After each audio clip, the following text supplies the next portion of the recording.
The next stretch that I would like to show you is one for your hip flexors.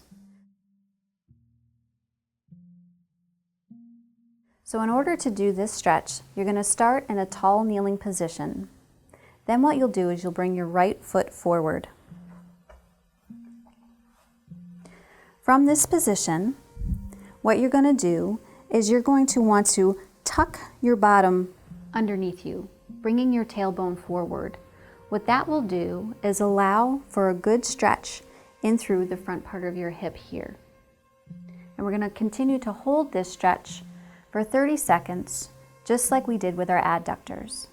We'll hold it for 30 seconds on each side for 3 repetitions so that we can get further and further into the stretch with each successive repetition.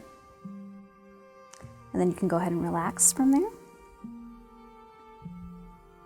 So just by untucking your pelvis, that's going to be the relaxed mode. From here we can go into our second repetition. So go ahead and tuck your bottom underneath again. Once again, where you should feel the stretch is in through the front part of your hip. The importance of stretching this muscle is because there are many nerves that run through your hip flexors that are closely connected with the pelvic floor.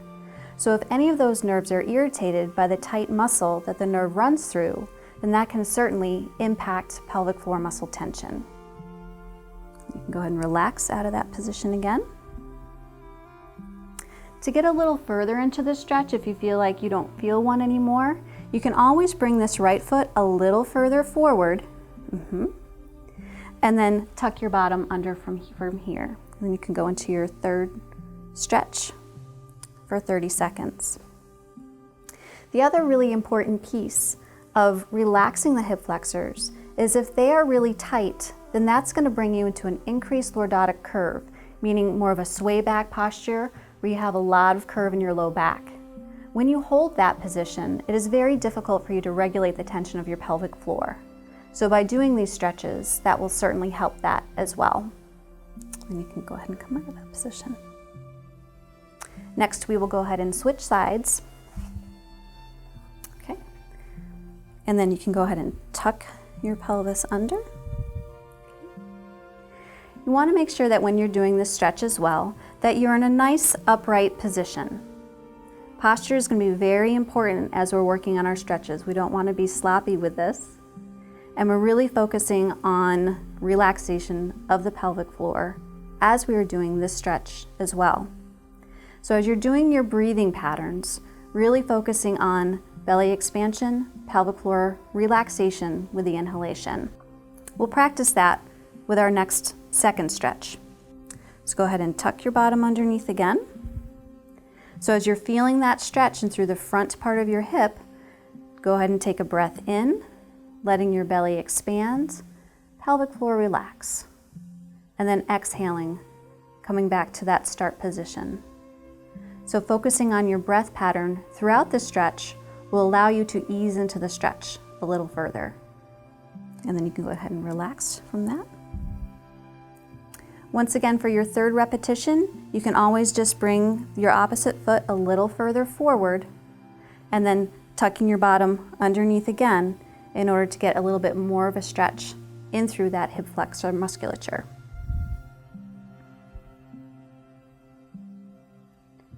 Focusing on your breath pattern, noticing the position of your low back, how that feels when you're into this stretch position.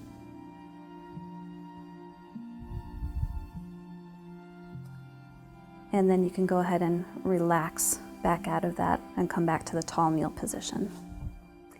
Another thing that I would like you to pay attention to when you're doing this stretch is pay attention to the position of where your foot is behind you. Go ahead and get into that half kneel position and then look behind you. Notice if your foot is straight back as you're doing the stretch. Then as you go through the stretch, notice where you feel the stretch in through the front part of your hip as you're doing it. Then what you can do is you can change the position of your foot so it's coming a little bit more towards the opposite side. And then go into the same stretch again and notice if you feel more tension, less tension, or about the same. Depending on where you have more tension at, You want to position your foot so that you can get the most effective stretch possible. The next stretch that we'll be showing is a piriformis stretch. But before we get into the stretch, I want to show you the different leg positions to allow you to get further and further into the stretch and be aware of your own body positioning. So what you'll do is go ahead and get onto hands and knees position. Swing your legs in one direction. Take your outside leg, bring it behind you, and kind of come on back down. And right now, what I want to point out is just the position of the lower leg between the knee and the foot. Notice how the foot is closer to the groin. This is indicating a very tight piriformis muscle. Once you are able to get further and further into the stretch and become more flexible, then you'll notice that you can change the position of your lower leg. So eventually what will happen is that your lower leg will become more parallel with your chest, and then you can get further into the position of the stretch from here. So what we'll do next is go through a 30-second stretch for 3 repetitions on each side. So go ahead and get into your hands and knees position here. You'll swing both legs towards the left. Take the outside leg, bring it behind you, and extend it straight back towards the wall. You're lowering yourself down, resting on elbows, and allowing your knee to rest on the floor as well. Your head position should be nice and relaxed. You don't want your head to be hanging down, and you also don't want to be looking straight up in the air. We want to have a nice neutral spine throughout the stretch position. While we're in this stretch position, you're also focusing on your breath pattern. As you come out of the stretch, what you can do is just come back in to hands and knees position again. When we go into the second stretch, we're going to do it on the same side so that you can feel yourself going further and further into the stretch with each successive repetition. So go ahead and bring your legs out to the side. Bring your outside leg behind you. Ease down into that position, resting on your elbows, having your head in a nice neutral position with your spine. Lower leg nice and relaxed. Focusing on your breath pattern, making sure pelvic floor is nice and relaxed.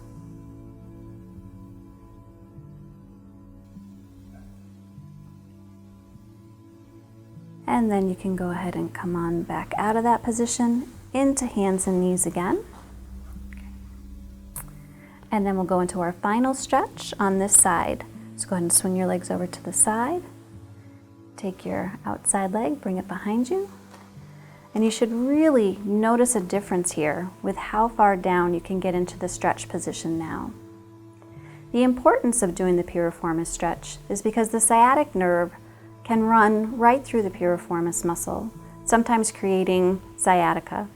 So this is one of the stretches that we will do for that particular condition.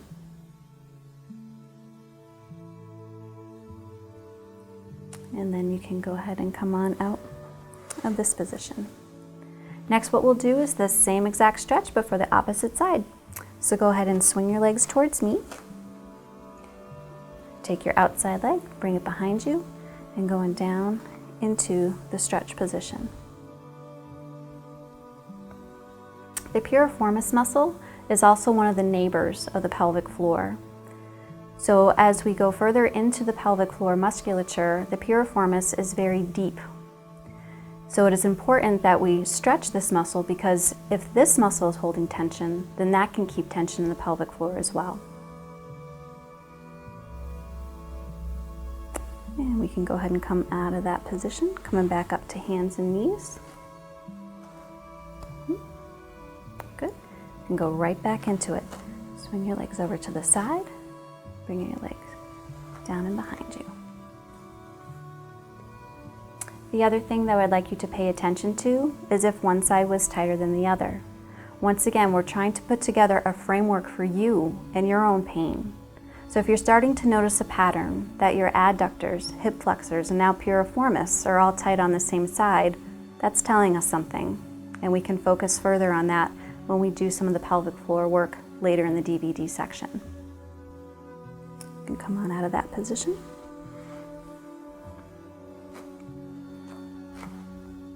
And then we'll come into our third and final stretch, swinging your legs to the side.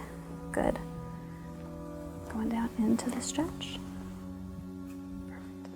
Once again, you should feel yourself further down towards the floor, nice relaxed position. Noticing that you're not feeling as much tension in the pelvic floor or on the piriformis on that side with each successive stretch.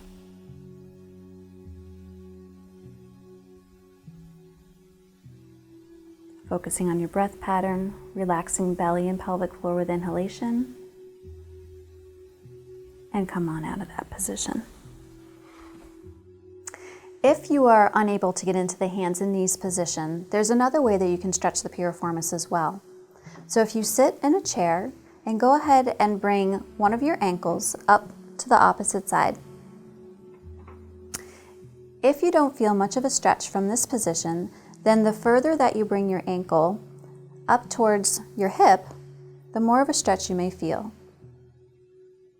You want to allow the knee to fall down towards the floor, and where you should be feeling the stretch is in through the piriformis, which is in the buttocks region. Work on relaxation breathing to hold this stretch for 30 seconds. With you sitting in the chair, pay attention to your pelvic floor. As you're taking that breath in, feel the pelvic floor relax into the chair. Then you can relax that position and go ahead and bring that leg back down to the floor. You can pause the DVD at this time and perform 2 more stretches on that same side to get further and further into the stretch.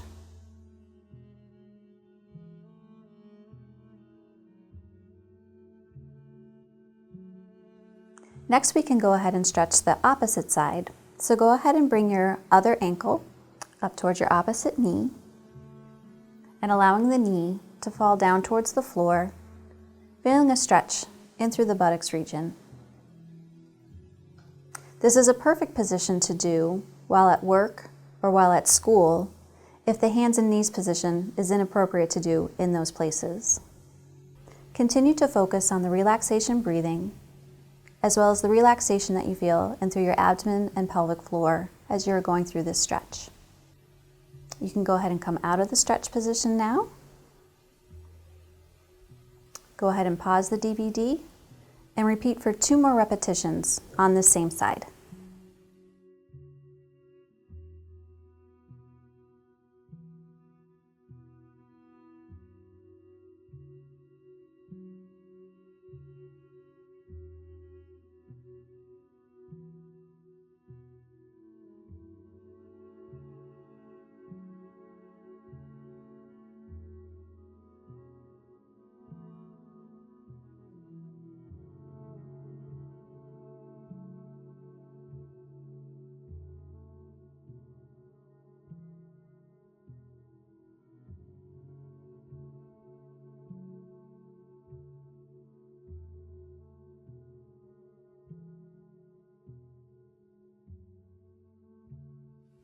The next stretch that we are going to do is going to target the front part of the hip musculature. So what you'll do, lying on your stomach, is you're going to slide the inside of your foot up the inside part of your opposite leg to just above the knee. What I want you to focus on is if you feel a stretch in through the front part of your hip. If from this position you don't feel a stretch, then go ahead and bring your foot away from your leg. Notice that the position of the pelvis changes. If you feel a stretch from this position, then you'll hold this position for when we perform our stretches in just a little bit. If you do not feel a stretch from here, then what you can do is bring this knee a little further up towards your shoulder. Once again, noticing any tension that you feel across the front part of your hip. So go ahead and get into that position that you found to be the most stretch for you. So sliding your leg up and then out to the side and then knee up towards shoulder and stop wherever you feel that stretch. Once you have reached this position and you feel a stretch, then we will hold this position for 30 seconds for 3 repetitions. Notice the position of the front part of your hip bone. The idea is to try to get the hip bone further down towards the floor in order to gain a little bit more of a stretch in through the front part of the hip. I'm going to have you go ahead and perform relaxation breathing as you are feeling this stretch. And then you can go ahead and come back out of that position. So go ahead and bring your leg all the way back down. Okay. And then come right back into that same position on the same side. And what we're noticing is that, or what you may notice, is that if the front part of your hip bone is not contacting the floor yet on the second repetition, you're actually trying to actively, but not aggressively, bring that front part of your hip down further towards the mat and see if you can't feel a better stretch in through the front part of the hip. And then you can come back out of that position again.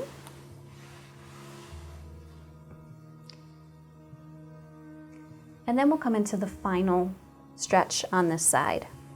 So go ahead and bring your hip back into this position again. Good. Allowing your hip to move down towards the floor. Feeling a good stretch between the front part of your hip bone and your pubic bone.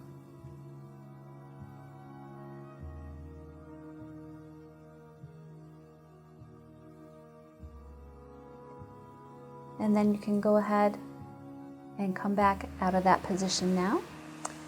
And we will do it for the opposite side. Once again, slide your foot up your leg. Bring it away from your leg if you haven't felt a stretch yet. If you still don't feel a stretch here, bring in your opposite knee up towards your shoulder. Once again, where you're feeling the stretch is in through the front part of your hip. You're trying to be nice and relaxed in this position, allowing yourself to be here.